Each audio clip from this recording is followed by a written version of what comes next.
എന്നെ അറിയാത്തവർക്ക് എൻ്റെ സ്ഥലം ഇവിടെ തിരുവനന്തപുരമാണ്. ഞാൻ ക്യാൻറ്റീനിൽ വരെയാണ്. ഇപ്പോൾ ഹോസ്പിറ്റലിലാണ് ഉള്ളത്. ക്യാൻറ്റീനിൽ നിന്ന് ചേച്ചിയുടെ അടുത്ത് ഒരു ചായ വാങ്ങിച്ചു കുടിച്ചുകൊണ്ടാണ് എന്നും ഓരോ കാര്യങ്ങൾ അങ്ങനെ നടന്നു പോണത്. ചേച്ചി ചായ അടിച്ചുകൊണ്ടിരിക്കുന്നു. നമ്മളെ ക്യാൻറ്റീൻ ചേച്ചി ഇതാണ്.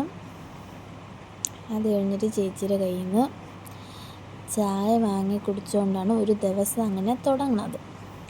ഇതാണ് നമ്മളെ ക്യാൻറ്റീൻ ചേച്ചി. അത് കഴിഞ്ഞിട്ട് ഞാൻ പ്രകൃതി ഭംഗിയെല്ലാം ആസ്വദിച്ചുകൊണ്ട് ചായ കുടിച്ചുകൊണ്ടിരിക്കുകയാണ്. എൻ്റെ ലാംഗ്വേജ് കേൾക്കുമ്പോഴേ അറിയാം ഞാൻ ഒരു തിരുവനന്തപുരംകാരിയാണ്.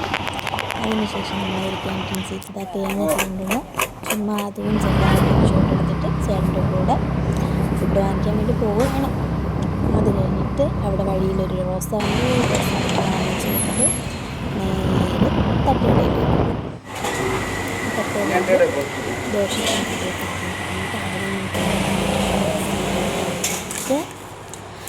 എഡിറ്റ് ചെയ്തതാണല്ലോ എന്ന് വിചാരിച്ചു. അല്ലാതെ എന്ത് പറയാനായിരുന്നുണ്ട്.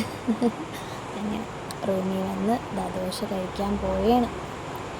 അത് കഴിഞ്ഞിട്ട് ദോശയെല്ലാം എടുത്ത് വെച്ചു. പിന്നെ അത് കഴിഞ്ഞ് കടലക്കറി വെച്ചു.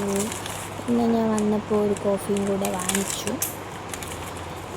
ഞാനിപ്പോൾ ദോശ കഴിച്ചുകൊണ്ടിരിക്കുകയാണ്. നിങ്ങളെല്ലാവരും ഫുഡൊക്കെ കഴിച്ചോ? കൊള്ളാം. ദോശയ്ക്ക് കുറച്ച് ഉപ്പ് കൂടിപ്പോയി, എന്നാലും ഓക്കെയാണ്, കുഴപ്പമില്ല. എന്നും ഇതാണ് എൻ്റെ മോർണിംഗ് കാര്യങ്ങളെല്ലാം. എന്നും ഇതാണ്. പിന്നെ വേറെ എന്തൊക്കെയുണ്ട് വിശേഷം? എൻ്റെ എല്ലാ ദിവസവും ലൈവ് ഉണ്ട്. നൈറ്റ് 7 മണിക്കാണ്. Okay, bye guys.